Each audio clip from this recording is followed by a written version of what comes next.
7-time All-Star, a World Series champion. Brian McCann, thanks for joining us, B-Mac. I love your podcast. I appreciate you guys having me on. What are some things that parents really got to be aware of? Youth sport's not that serious. That's where I think parents need to kind of take a step back. The first things you do when you go to a showcase is they do the 60. What do you say to those kids out there that aren't fast? I'm not a fan of any of these showcases and getting 60 times and their arm strengths. I want to ask you, how are you training your kid? If you can hit the ball to the opposite field on a line on a consistent basis, you will be able to handle. You know, Brian, everybody kind of knows you as baseball, but like you love basketball almost as much as baseball. I believe this to my core that playing basketball, I became a better athlete. Did you get pressure to play at another high school, or were you always said, hey, I'm going to go play at my local high school? I had such a nice group of friends that I wasn't going to leave for baseball. Before we get to the podcast, if you have middle school or high school kids that play sports and you don't want to fundraise like me, we got you covered. My buddy Chris Carneal owns Booster. Chris? We help schools and sports teams raise funds in a super fun and engaging way. In fact, the last 22 years, we've raised $750 million, and we can't wait to help you. Choose booster.com. Welcome back to Pure Athlete. I'm Jeff, along with Britt and Brad. And guys, we're in full college football, NFL mode, and the World Series. The Yankees forced a Game 5. Yeah, Fox is really excited about that. I think they were panicking a little bit. They had their dream matchup, and then it was going to be done in 4 maybe. And I'm happy. I wanted to see Garrett Cole throw Game 5 versus Flaherty, which will be as we're taping this later tonight. So You know what we should do? We got a guest today who we ought to bring into this conversation. You think? He might have a little input. you think he knows something or two? You about don't think the he World Series and knows playing? more than Britt and I about this subject? You He think? does. I actually know it. So I'm excited today. It's one of my best friends, guys. I grew up with him. The way he played the game. We talk about grit a lot on this show, right? Like one of the grittiest guys I know, one of the toughest guys I know, and father of 2 kids, 7-time All-Star, a World Series champion in 2017, and a guy that now takes money off me on the golf course. I still can't believe that he's gotten to this point. But Brian McCann, thanks for joining us, B-Mac. Thank you guys for having me. Welcome. Yeah, Yeah. I'm excited. Yeah, so we'll get going to all of the different stuff, but you know, for you, when I know you grew up playing with Freddie Freeman too, when you saw him walk off on Game 1 of the World Series, what was your first thought? Pure joy. I mean, he's one of those teammates and friends that you come across with in baseball that he just does everything perfect. He does everything the right way. He's a fun teammate. The work he puts in, he makes everybody around him better. And Jeff, you know, he's one of the best hitters we've ever seen. We saw it when he was 19. We were in the cage in spring training, and they brought over him and Hayward and 3 or 4 other prospects. And I remember we were all in the back stretching and talking.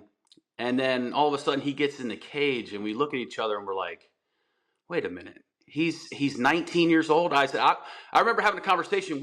I would have gave him a contract at 19 years old. I mean, right away, he was that good, and he hasn't stopped hitting, and he's just a pure hitter. And I'm just, when he took him deep for the grand slam, that was a big moment. You know, my favorite part of Game 4 last night, guys, and I don't know, Brian, if you saw this or not, if you're in and out, but they showed the last time a pitcher drove in a run in a World Series game, and it was 2017, and Lance McCullers was up and hit like a 16 chopper with the infield in, and they go, and it was Joe Buck's voice. He's like, and Brian McCann scores, and I remember thinking, that's the last guy I thought that was going to be coming in. Yeah, I was on third. I was like, I wasn't blessed with speed, so I was station to station. Yeah, that was great, man. But, you know, I've talked about you a long time with these 2 guys, and, you know, the way you played the game, the way you went about it. And I know you're coaching your 2 kids now, so you have, you know, we talk all the time on the golf course. I guess you're flying after this to Houston, right? For Colt, he's playing kind of in his first big tournament. Tell us about that. Yeah, he got selected for an all-state team that represents Georgia, and I'm not a huge fan of playing fall baseball, but at the same time, he put himself in a position to make this team, and he loves sports. He loves baseball, and he's been excited for this thing for 3 months now. So I'm happy to be going out there, and I'm looking forward to it. It's gonna be fun. Are you helping coach the team, or are you just kind of a dad in the stands for this? Yeah, I'm coaching the team. Yeah, they I'm let coaching you the the team. pitching. Come on, he's like me, dude. He he's- can't sit there and watch. Are you the pitching instructor, or are they letting you help him with the hitting? I mean, is that? I'm more of a hitting guy, and I'll put the lineups up and try to get everybody equal playing time. We got 15 kids going, so it's going to be different for everybody. Everybody's used to hitting first, second, third, and now we got 15 kids and trying to maneuver that to get equal playing time, and it's going to be challenging. So real quick, just give listeners, you grew up in the game, and so give everybody a little background of your childhood. And obviously your dad was a coach, but and you got an older brother who's 14 months older. What was that whole dynamic like for you growing up? I mean, it's all we talked about. My dad, I still to this day, and Jeff, you know my dad. There's nobody I've met through the game that has more passion for baseball than my dad. He grew up than Howie McCann. He's number one. It's crazy the way I grew up, but he grew up in upstate New York from not an athletic family, but he loved baseball. So he was always, outside throwing the ball off the wall. And so he was a kid from Oswego, New York, went on his own to Rollins College or Gulf Coast Community College, and then went to Mississippi State. So a kid from Oswego, New York, made his way to Mississippi State to play baseball, and then he became a coach. He grad assistant, was a coach, and then was the assistant coach at University of Georgia. Took the head coaching job at Marshall. So I just grew up around the game. That was kind of the way my family talked growing up. My dad was always talking about it. My brother's 14 months older than me, and we just loved the game. So you kind of always want to be like your dad, kind of. And I used to go to the games and watch him coach, and I fell in love with the game at such a young age. And it's really like me and my brother out in the yard every day, just doing something that had to do with sports, basketball, football, and obviously baseball. But the way I grew up was definitely, it was all about baseball.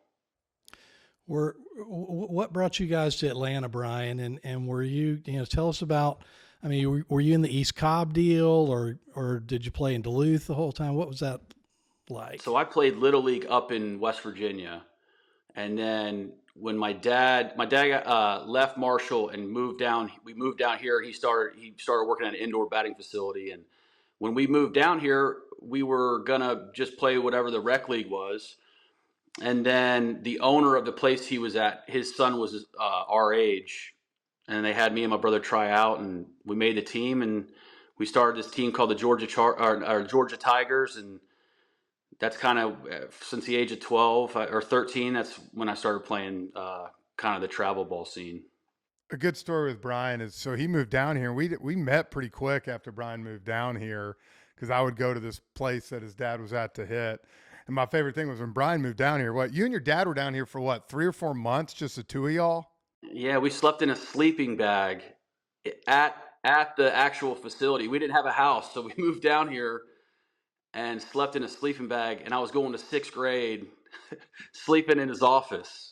But my favorite thing that I love is Brian came down as like a skinny second baseman, and within 4 months, he ate Burger King every day because his dad was, and literally he put on 30 pounds and became a catcher real quick, which I loved. He had great, dude. You should have seen him. He could turn two. He was great at second. It was like all of a sudden, okay, you're catching. Yeah, pretty good decision, I think. Do you think, I mean, looking back, do you think your path would have been different? I mean, your dad would have always been there, but if you'd grown up in Huntington, West Virginia, as opposed to Duluth, Georgia, how different would your experience, you think, would have been? I think about that all the time. If things would have been different, and I can't, I don't know, because me and my brother were always working together outside, but moving down here definitely helped. You're playing against better competition. Jeff Francoeurs aren't walking around in Huntington, West Virginia. So when you get a chance to play with those guys, it makes you better. And so I don't know how everything would have turned out if I stayed up there, but I'm so glad we moved down here. And so yeah, that's a great question. I think about it a lot. You know, Brian, everybody kind of knows you as baseball, but like you played football, you played basketball. I know you've told me before, like you loved basketball almost as much as baseball. I liked high school basketball more than high school baseball, for sure. And I played football 2 years, but I realized that I didn't run well, and I was the one getting hit. I wasn't hitting anybody, and when I did hit somebody, it didn't do anything. You were on the 8th grade B team. Let's just call it what it was. Jeff used to bury me every night about playing on Tuesday nights. He's like, how was the weather on Tuesday on your B game? I'm like, yeah, okay. You get to 8th grade, you know, and there's an A team and a B team. And I loved it because Brian was like, hey, we're playing so-and-so, you know, and I was like, oh, really? What time start? He's like, no, we're playing on Tuesday. I was like, you're playing on Tuesday night? Yeah. So I realized real quick football was like, it wasn't for me. But I love basketball, and I believe this to my core that playing basketball helped everything else. I became a better athlete. But I love to compete, and I love sports. So I was all in on it, and I played up until my senior year, and I thought it helped me for baseball. I would walk off the basketball court in high school, have a week to prepare for baseball, and I just felt like I was in such better shape by doing that, moving your feet and all that stuff. So I would highly recommend that to anybody. I think sports is so good for kids to play. I think all kids should play sports. It teaches you so much about life and toughness and all that stuff. How to be a teammate. I think it transfers in life so well. Yeah, no doubt. So Brian, you said your dad's a baseball fanatic. Y'all talked about it nonstop in your household. I mean, did he want you to play other sports? Did he, as a coach, did it ever feel like too much focus on baseball, or what was that dynamic like? No, he wanted us to play as many sports as we possibly wanted to. But we did have a batting cage in our backyard, and having an older brother, my dad was always recruiting. So my dad was on the road a lot. So it was kind of me and my brother in the backyard all the time. But yeah, he encouraged playing multiple sports, and I loved it. So Brian, I mean, you probably were identified pretty young as a really elite baseball player. Did you get pressure to play at another high school, or were you always said, "Hey, I'm going to go play at my local high school in Duluth," even though there's the Park Views of the world that are probably recruiting players left and right? We tried to get them over. Probably were doing NIL back then, I'm sure. But I mean, like, what was your thought process? You were just like, were you just dead set, I'm going to play for my local high school? Yeah, I was. I had such a nice group of friends that I wasn't going to leave for baseball. And, I always had my brother on the team. And then my senior year was actually tough because he left. And then I ended up leading off my senior year. I went to the coach to ask if I could lead off because I was getting walked a lot. So I was like, well, if I lead off, I'll be able to get in that bat a game. But yeah, my senior year was tough on me as far as that was concerned. But I was going to stay there and see it through. Did you ever pitch against my high school your senior year? I'm just so glad the ball you hit off me hit the wall. So Brian, had a this. good arm, but he wasn't going to pitch. And one of their pitchers didn't want to pitch against our team. And so Brian was like, I'll take the ball. And he actually got me 2 strikes, and I hit a ball off the wall off him. He was so mad. I had him 0-2, and I didn't have an out pitch. And man, it hit the top of the wall. And to this day, I'm so glad it did. I love it. That's great. I think one thing, Brian, that we talk about all the time is like in today's sports, right? Like you just talked about it. You wanted to stay with your friends. What do you say to the parents out there that it's like, you got to go play here, right? You got to go play in this tournament. You got to play year round and kind of answer this, but also piggyback, because I love what you talk about a lot of time. You don't like fall ball. Like you think kids need a break. from that. So kind of give me that a little bit. We play like the way it's set up today is there's no more Tuesday night game, Friday night game, twice a week for a couple months. It's so many games on a Saturday and Sunday, and just the model of it is so much different than the way we grew up. And there's really no other alternative. I mean, there's just not.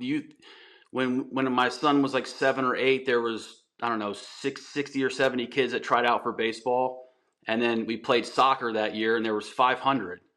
So it's like it's tough to get in an environment that your kid's playing against kids around his skill level, and I don't know, it's just a tough environment now. So it's kind of you got to do it one way. There's not an alternative way to do it. So I was trying to get a league where you get 10 teams that are around the same skill level. You have home, you play twice a week and do it that way, but you need field space, you need all these other things that got in the way of that. So you just kind of have to play with what they have. But we're playing so many games. I mean, there's some teams that played 70 games in a summer, which is nuts at this age, because I don't think parents are taking into consideration the amount of torque you're putting on your arm at a young age, the amount of stress. You're seeing so many little league elbows and stress fractures to win a tournament, and I am so far against that, and I think all coaches need to set their schedules up around the pitching, around arms. But as far as playing fall ball, I do not like it at all. And like this tournament we're going to, like I really don't, baseball wise want to go, but my son wants to go and he earned it. And I'm like, I can't take that away from him. He really wants to do it, but playing this time of year, I'm not a huge fan. Yeah. Well, I love the fact your son is pulling you to that tournament. You're not pushing him to do it. And that's big. Yeah. That's a big difference. And I think you got to listen to your kid. Like as a kid, for me as a kid, it's all I wanted to do. Like if my parents were like taking it away from me, like I just grew up and it's what I love to do. When I had a ball and a bat in my hand, it was like this is where I want to be. This is what I love to do. And, I think you got to listen to your kid and, if it's a struggle to get him to practice, I think you need to cut back. And if he's coming to you and saying, let's go do this, let's go do that. And then as a parent, you want to do that for your kid. So Brian, I want to ask you, a real specific, hitting question, because I think a lot of parents would be interested. You grew up in an era, you learned how to hit to all fields. We talked about Freddie Freeman a minute ago, who's known for being able to hit to all fields. You played with Chipper. And then today's young players, it's all about launch angle. We don't worry about striking out. How are you training your kid? What are you buying into? What's the right approach today? For me, I'm trying to, the blueprint that I had, my dad, I felt like it was so far ahead of, other dads that, he just kept telling me to if you can hit the ball to left center field, which for me, left center field, if you can hit the ball to the opposite field on a line on a consistent basis, you will be able to handle any pitch that's coming at you. So that's how he drilled me and my brother. And I'm trying to do the same thing. Well, you hit what in 2006, you hit what, 333 that year? Was that your average, or 330? Yeah. And I always remember Brian was 22. We were both 22. Now I was hitting some majestic shots that, everybody was talking about. Let's be honest. Yes, but I was also walking back to the dugout a lot more than Brian was. But to his defense, at 22 years old, to be able to have that approach, and I've always said that he could hit, man. You could see it. He had the approach to go the other way. But you always worked on that stuff, man. And that meant, and you know what? In high school, it probably cost Brian being a first rounder, honestly. I mean, let's talk about that. Like we talk about, like, you've told some stories to me before, like the recruiting thing. He's too slow. he doesn't hit for enough power. I mean, to give those stories, because I like people to hear this, because then you turn into a 15-year MLB or 7-year All-Star.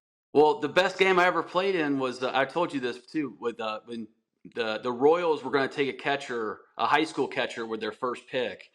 And they had like the 40th pick or something, and their whole, like, George Brett, the GM, they had like 6 guys there to watch me play, and my dad was sitting like, couple feet behind him, and I went 0 for 3 with a strikeout, a pop out to the pitcher, and a pop out to the third baseman. And George Brett goes, "Hey, let's go." He's got a slow bat. So on paper, I didn't do anything that wowed anybody, but I was able to, as I got older, understand, my strengths and weaknesses, and then I try to turn my weaknesses into strengths with plate discipline and learning how to hit with 2 strikes and not being afraid to get deep into counts and pick my spots when to go 0-0 and stuff like that you learn over the years. And Chipper Jones was, for both of us, was a huge. He really taught us. We knew how to play, but we didn't really know how to play. And Chipper taught us a different dynamic of the game that, like, everyone's out there playing baseball, but Chipper was out there playing chess. So he was out there setting guys up, and he would set guys up his first at bat for the second at bat. So if he didn't have anybody on early in the game, so many times he'd be like, "Hey, I'm sitting change up all night." First at bat with nobody on, they'd pump 3 heaters right by him. He wouldn't swing, and I'm like, "Man, that's weird." Next at bat, it would be bases loaded. He'd hit a changeup for a homer and come in and goes, "Got him." And, like, it was just a different level of. So I just observed him and Smoltzy, and we were very lucky to come up when we did, because we played with Edgar Renteria and Andrew Jones and these guys that were willing to take us under their wing and teach us. So, Brian, you talked about, I mean, they joke about, like, you're not as fleet of foot, but what do you say? What do you say to kids out there? Because, I mean, like, it is one of the first things you do when you go to a showcase is they do the 60, and like the fastest kids seem to be put on the first team, regardless if they can hit a ball or not or whatever. But what do you say to those kids out there that aren't fast but have a love for the game to encourage them? Because, like Jeff said, you played at the highest level. You're sitting there with a ring, and nobody took you seriously because immediately the first thing they do is time you.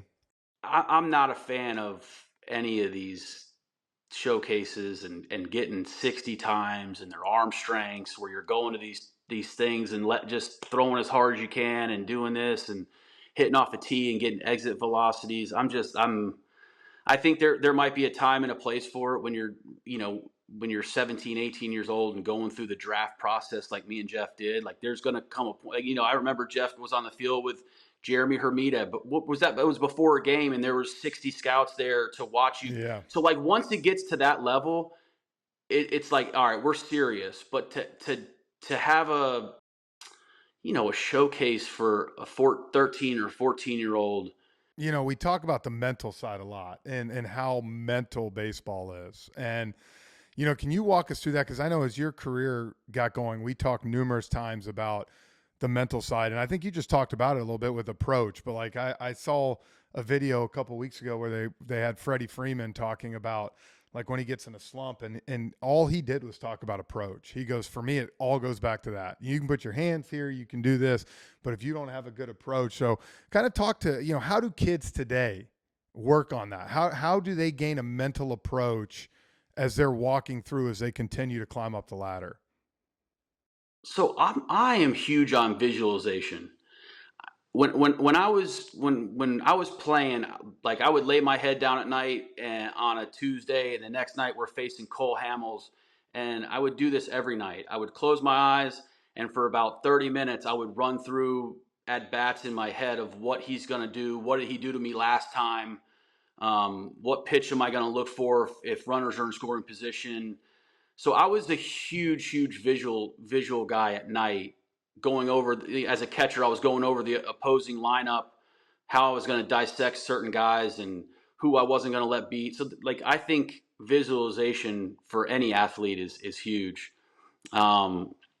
So I did that all the time. So I'm curious, Brian, how much preparation, as a catcher, you just said, you're laying in bed at night thinking about all these things. Is that regular season, every game you're doing that? Yeah, it was every game. When I got older, when I was younger, we were just grabbing a bat, grabbing a ball, and slapping ABs on you and just playing. But as you get older and your body starts slowing down, and you got to hang with the 22-year-olds when you're 32, I think it comes with maturity and it comes with age. But I did it every night from probably, from the age of like 28 on. Well, I want to talk a little bit more about mental approach, because going back to when you were 22, you come up, you become Smoltz's, his catcher.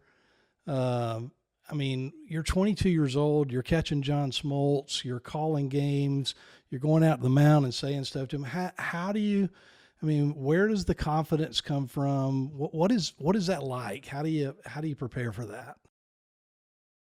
It wasn't easy. I think, you when you work towards something for as long as me and Jeff did, and then you're finally in front of it, there's one or two options. You either stare it in the face and you're ready for the moment, or it's going to be too big. And, I wasn't going to go the second route. I was just going to see where we were at. And, we put so much work in from what age of 16 on, and then we get drafted together, and all the backfields in Orlando. And so we just lived it for so long, and then it happened so quick for both of us. Next thing you know, we were in Double-A, and next thing you know, we're looking up and we're in a pennant race at 21, and there's only one thing to do, and it's just to stare it in the face and rely on the work you've put in. And we were always talented, and then it was just a matter of proving it on the biggest stage. And I remember, walking to the plate for my first at bat, and I was nervous as I could be, and I was like, you're ready for this moment. Like, let's go out there and have fun. And I was facing Dan Herron, and it was sink or swim. That's the way it felt like. And so I was very lucky to go through the whole thing with Jeff, and we pushed each other to get better. Yeah. How cool is that, from a young age, y'all went through everything together? It was awesome. One of my great all-time stories, guys, and this is, so me and Brian go to big league camp. We're 21 years old. We end up getting called up, 3-4 months later in June and July. Yeah. But yeah, Brian didn't, catchers only have so many chances to play in spring training. So I think you had like 4 or 5 at bats. You hadn't got a lot. I actually got a lot of time the first 2 weeks because I'd go in the 5th, 6th inning to different outfield spots. And I got some hits. I think I hit 1 or 2 home runs. And so I come in one morning and our lockers are next to each other. And I see him laughing, smiling out. And Brian was packing his bags. And he was the first guy sent down in big league camp. And I was like, oh man, I'm sorry, and I was like, what are you going to do today? And he goes, same damn thing you're going to do. And about that time, all of a sudden this guy goes, hey, Bobby wants to see you in his office. And Bobby had already told him that he was sending us down together. So here I am acting like, oh man, I'm so sorry. And he looked at me and goes, same. So we went and played 36 holes of golf that day. I'll never forget. But the way it was like, here I was like, I've got some home runs. I'm going to be up here a few more days. And Brian's like, we're doing the same thing, buddy, because you're coming with me. God, that was so good. Classic. It was such a good one. But let's switch gears for a second, Brian, because you're talking about as a player and as a coach. You have an 11-year-old daughter, Colby, I know also, who's good friends with Maya McCate, and she does gymnastics, which is a crazy world. We've talked about that. So turn it a little bit now, and as a sport parent, thinking about a daughter and even thinking about Colt as he goes, like, what are some things I think that parents really got to be aware of as their kids, continue to climb in any sport? So she did gymnastics, and she was good at it. And then all of a sudden it was like, hey, we're going to practice 4 days a week for 3 hours a day. And she wasn't like, that wasn't an option. She's like, I'm not doing all that. We're not training for the Olympics. and she just wanted to do it for, to have fun. And I think when it became, you're either training for the Olympics or you're not, she's like, well, I'm not, I don't love it that much. So that's where I wish you could compete with your skill level, but you don't have to train to become this, gymnast if that's not what you're looking for. And it just didn't work out. So she's been bouncing. She did softball for a year. She did gymnastics for a year. She's doing cheer right now. I just signed her up for basketball. So she's trying to figure out what she likes to do, and I'm here for it. Like, she played with Emma Kate for a year and got done, and she looked at me, and she did well. And she looked at me at the end. She's like, I'm not doing that again. I was like, all right. And then she comes in the door like 3 weeks ago. She's like, Dad, I want to play softball again. I was like, perfect. Let's do it. So she's all over the place, but it's good. She was 8 years old, and Brian helped coach. He was a third base coach, and I'll never forget, like, a runner's on first, and a ball hits the outfield, and like the girl stopped at second, and Brian wasn't saying anything, and I'm like, you got to tell her to come. And I'm like, Brian's like, she should know. I'm like, they're 8 years old. They don't know to go first to third yet. Like, I don't know if you know that. They're not intuitive right now. Yeah, I'm like, you got to tell them to come to third. That's funny. But, one thing I respect, Brian, is like the way that you obviously coach your team, but with Colby, the way you've done it, I think is good, because I think a lot of people can get caught up in it and doing it. And that's what we talk a lot on this show about, obviously working hard, playing hard, but we give the stats. Britt gives it all the time. Only 3% are going to go on and play even in college athletics, and what about the other 95%, So what do you say to a parent that, in any sport, how do you want your kid? What are some things that kids need to do? And as a parent, what do you look for to know if your kid loves to do something? Number one, youth sport's not that serious. Like, that's where I think parents need to kind of take a step back and enjoy their kid playing or watching their kid play and compete and doing that. So, like, that's number one for me is as parents, we all need to sit back and enjoy where the kids are at and realize they're only 9, 10, 11, 12 years old. But as far as, like, I think you got to listen to your kid. Like, I would never, I don't think any parent, if their kid was like, hey, I want to go hit golf balls, and say, nah, I'm not going to take it. I'm going to do whatever my kids want to do at that time. Like, if my daughter wants to go hit golf balls and she wanted to do that every day, and she came up to me and asked me, then I would take her to hit golf balls.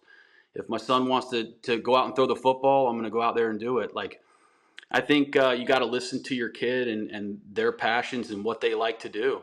And I think if you do that and you enjoy the game and realize that to get to that 1% that, a lot of parents it takes so much more than you're going to look around and everyone's going to be the same. Everyone's going to have talent. Everyone's going to have the same arm strength. Everyone's going to be fast. So at some point you're going to look around, everyone's the same. And it takes a different type of mental capacity to really get there. So I tell people this all the time. Like, if your kid's done in high school, what was the point of making it miserable for everybody else? And if he's good to go on and play past that, or she's good enough to go on and play past that, then they're going to have to make that decision at around 16 years old and 15, 16, 17 years old, if they're willing to put in the work to make that happen. I mean, Jeff, you didn't overnight, become the Gatorade Player of the Year for 2 straight years in both sports by just showing up and I'm just going to show up and be great. Like, you loved it. Thanks for giving me the 2 years. I appreciate that. Some people forget that. Yes. You were the best. I tell people all the time, he was the best football player. When we would play together, I would be like, he's the best football player I've ever seen. And he put on baseball performances in high school that will go unmatched. I'll never that game you had against Lassiter in the state finals was one of the greatest two baseball games I've ever seen anybody play. Yeah, but you still got on me. I was 21 of 22 my senior year in stolen bases. And that guy right there threw me out. The most perfect throw he had ever made. And it was so great because I think we beat y'all like 14-4 that game, and they were trying to interview us both after, and I was so mad he threw me out. I'm like, talk to him. He's the one that did better. Yeah, he didn't want to come out. That was But yeah, I think you got to listen to your kids. I think you got to listen to them, and if they love it and they want to do it, be there to help them. But I'm not a big fan of the getting on kids, and they're trying to learn. They're trying to learn how the game. So Brian, I love you've talked, at the opening, you talked about how great sports are, and you just talked about encouraging parents to enjoy it. I want to ask you kind of two sides of that coin, having been a sports guy your whole life. Now you're really in the thick of parenting in sports. What has been the most challenging part of being a sports parent to you, and what's the most fun part? Challenging part, I don't find anything that challenging, because I just take it for what it is. It's youth baseball. It's youth sports, which is, I go into it like it's not that serious. I truly, like, if we win the game, we win the game. If we lose the game, we lose the game. Like, I'm never gonna be the guy that loses the game and gets upset about it. So challenging, I haven't found anything challenging. I think it's one of those things where I love coaching the kids. I love teaching them the game.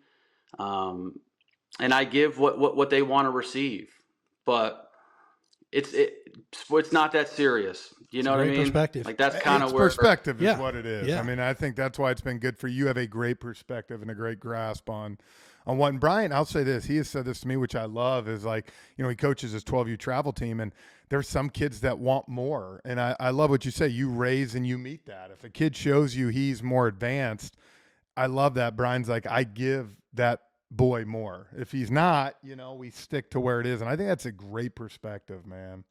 Brian, you are obviously known as a really smart player, and we asked Mark DeRosa the same question, and I know you've probably been asked this, but I mean, are folks asking you to start thinking about coaching at some level in the future? And I know how do you balance that? Is that a dream of yours, and then balancing that with your family life and knowing kind of the commitment that takes? Well, it's the commitment part, especially this time in my life. Like, I'm not going to miss my kids, what's going on in their lives for baseball. We missed so much growing up. I was gone until the kids were 7, in and out. We'd go on a 10-day road trip, and I remember my last year in 19. I told the whole team, like, my son was playing in a game, and I didn't get to see him play. So he was 7, and they had a 4:00 game. We had a day game, or it might have been a 5:00 game. And I told Snit and I told all the guys that, hey, I'm going to shower before the game, and win or lose, I'm not shaking hands. I'm going right to my car, and I want to watch my kid play. I haven't seen him play. And so I show up, game ends. We're in the 8th inning. It was a 1-1 game. And I was like, I don't care if we win or lose. This is when I knew it was like, I need to retire. Because I was like, I didn't care if we won or lost. I was like, I need to see my kid play. And I almost missed the game for it. I was like, because I was over it. I wanted to see him play. So I show up, there's 2 outs in the 6th inning. I walk up to the field, game over.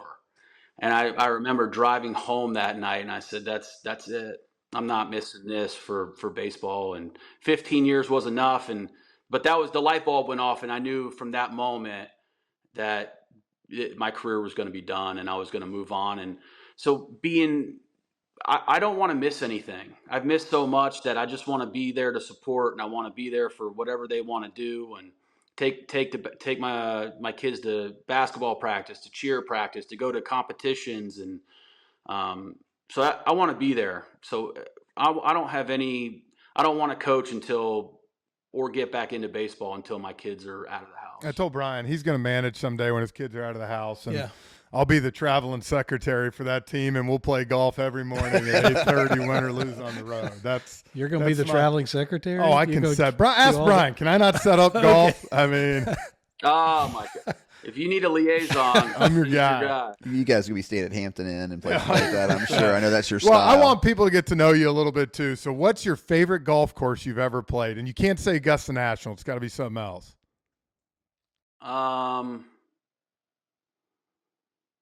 Ooh, tough one.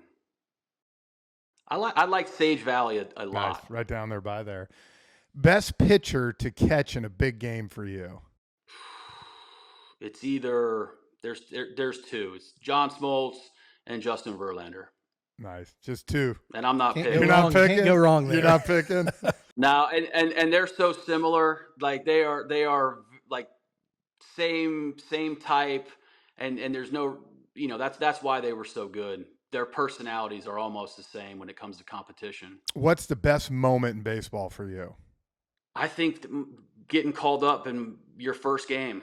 Your first game is something that, like, the feeling you had for that, where you worked for something for a long, long time, and then all of a sudden it's right in front of you. The feeling I had, I was walking on air. That you can't ever recreate that moment. Besides Chipper, because I know you've talked about him, what teammate made the biggest impact on you and why? I mean, I would say and I never played with him, but Mark DeRosa. I never played with him, but he impacted my career as much as anybody did. I didn't understand the working outside of the game. And when I met him, we were working out and he kind of called me out, and I didn't really know him that well. And I was doing half the work. I never dove into that side of the game. And he basically called me out, and we've been best friends ever since. So he had such a huge impact on me in that aspect. And my last question here on this one, the Carlos Gomez story. Give it to us. Yeah. Give it to us. Yeah. So that was my first game back from my daughter being born, and I was sleeping in the hospital, and I was there. But they thought I put down the international sign to hit somebody, which, when Paul Mahomes hit him, and it was his fourth time hitting him, and we were in Milwaukee. And I had no idea. He must have hit him when he was in Pittsburgh. So I don't think anything of it. And when he comes to Atlanta, he gets in the box, and he looks at me, and he says something. And I don't know if he's cussing at me. I don't know what he's saying. And I'm like, that's weird. And then he takes the first swing and falls down and starts talking to me again. And then he goes deep. And, like, Jeff, that if we didn't say anything, Terry Pendleton would have taken an R161 to the side of my head. Yep. Like, it was just like, no, you're not going to let anybody come in here and disrespect you. And so it was like, I just lost it. I was ready to go. That was awesome. I watched it again this morning just to get ready for this interview. I am Jeff likes to tease me. I'm the oldest guy here. So I've been a Braves fan my whole life, and I'd put that in the top 10 moments. That was great, man. I loved it. It was amazing. That was the way we were raised too, as far as inside the culture of the Atlanta Braves was, you're going to play the game the right way. You're going to hustle, and you're not going to let anybody do it to you. And if they do, you're willing to.